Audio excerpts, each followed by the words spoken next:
জগন্নাথের যে দিকটি আমাকে খুব আকৃষ্ট করে যে এখানে রথের রশিতে আমরা জাতি ধর্ম বর্ণ নির্বিশেষে এক হয়ে যেতে পারি। এই যে ঐক্য যেটা জগন্নাথ দেব আমাদের মধ্যে নিয়ে আসেন, সেটা সারা বৎসরের জন্য বহাল থাকে আমাদের মধ্যে, আমরা যেন ঐক্যবদ্ধ থাকি।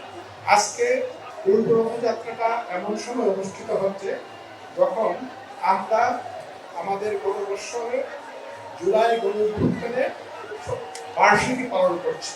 আপনারা জানেন সেই গণঅভ্যুত্থানে বাংলাদেশের জাতি ধর্ম বর্ণ নির্বিশেষে সব মানুষই অংশ নিয়েছিল এবং সেই অভ্যুত্থানের মূল বক্তব্যটা ছিল একটা বৈষম্যমুক্ত বাংলাদেশ গড়ার।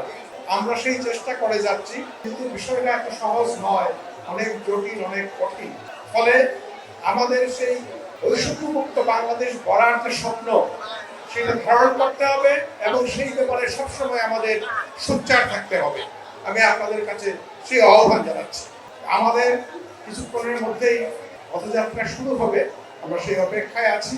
আমি শুধু এই পবিত্র দিনে যা বলতে চাই যে আমাদের মধ্যে সমস্ত রকম সহিংসতা, হিংসা বন্ধ হোক, পৃথিবীর সব সত্তা শান্তি লাভ করুক, পৃথিবীতে শান্তি বিরাজ করুক। জগন্নাথ দেবের জয়।